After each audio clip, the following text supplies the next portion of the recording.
جانوروں پر رحم کرنے کی توفیق عطا فرمائے اور نبی پاک علیہ السلام کی اس پیاری سنت کو بنانے کی توفیق عطا فرمائے۔ بلا وجہ کسی بھی جانور کو تکلیف نہ پہنچائی جائے۔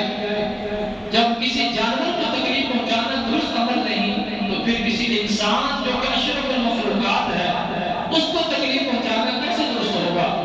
تو سامعین کرام، آج ہم نبی پاک علیہ السلام کا میلاد منا رہے ہیں تو نبی پاک علیہ السلام کے طریقے کو بھی اپنائیں کہ حضور علیہ السلام کی سنتیں کیا ہیں، حضور علیہ السلام کا مبارک طریقہ کیا ہے، آپ صلی اللہ علیہ وسلم کے فرامین کیا ہیں کہ جو ہمیں ہدایت کی طرف لے جائیں، جن پر عمل کر کے ہم اپنی زندگی اور آخرت کو سنوارنے میں کامیاب ہو جائیں۔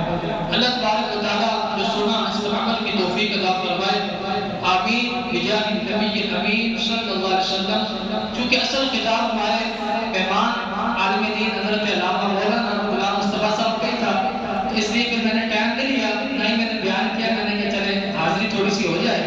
جو تشریف